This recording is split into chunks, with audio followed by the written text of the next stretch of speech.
সম্মানিত দর্শকবৃন্দ, বাংলাদেশী সেবা পার্টির পক্ষ থেকে আপনাদের সকলকে জানাই আসসালামু আলাইকুম ওয়া রাহমাতুল্লাহি ওয়া বারাকাতুহু।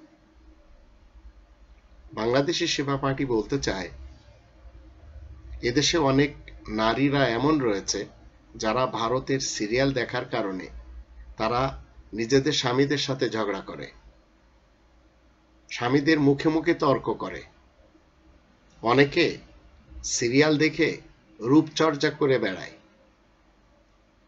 এবং নিজেদের শরীরকে নিয়ে তারা খুব বেশি বড়াই করে, যার কারণে অনেক ক্ষেত্রে সংসার টেকে না।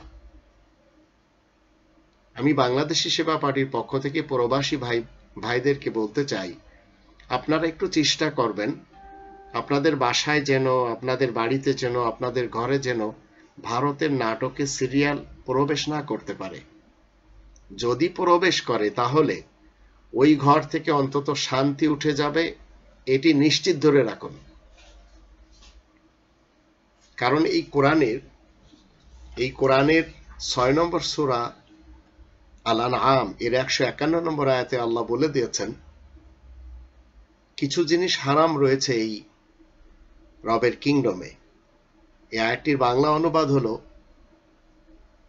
তুমি বলে দাও, এসো তোমরা, আমি পড়ে শোনাচ্ছি যা তোমাদের রব তোমাদের জন্য হারাম করেছেন, যেন তোমরা আল্লাহ তাআলার সাথে কাউকে শরীক না করো, আর বাবা মার সাথে সৎ ব্যবহার করবে, অসৎ ব্যবহার করা যাবে না, আল্লাহ তাআলার সাথে কাউকে শরীক করা যাবে না, অভাব অনটনের আশঙ্কায় নিজেদের সন্তান সন্ততিকে শেষ হতে দেওয়া যাবে না, কারণ আল্লাহ বলছেন, আমি তো তোমাদেরকে রুজি দান করে থাকি এবং তোমাদের সন্তানদেরকেও। তারপর আল্লাহ বলছেন, তোমরা প্রকাশ্য কিংবা গোপন অশ্লীলতার কাছেও যাবে না, ওয়ালা তাকরাবুল ফাওয়াহিশা মা যাহারা মিনহা ওয়া মা বাতান।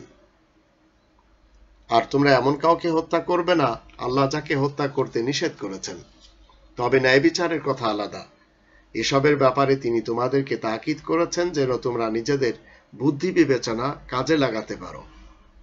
তো এখানে আমরা বুঝতে পারলাম, আল্লাহ বলছেন ওয়ালা তাকরাবুল ফাওয়াহিশা মা যাহারা মিনহা ওয়া মা বাতান, প্রকাশ্য অশ্লীলতার কাছে এবং গোপনীয় অশ্লীলতার ধারে কাছে যাওয়া যাবে না। ভারত কি করছে, আশেপাশের দেশগুলি এবং নিজ দেশকে এই প্রকাশ্য অশ্লীলতার মাধ্যম দিয়ে শেষ করে দিয়েছে, আমাদের দেশটাও শেষের পথে। এর থেকে বাঁচার একমাত্র উপায় হলো এদেশে রব্বানিতন্ত্র কায়েম করতে হবে, যে লক্ষ্যে বাংলাদেশী সেবা পার্টি কাজ করে যাচ্ছে। আল্লাহ আমাদের সবারই সহায় হন।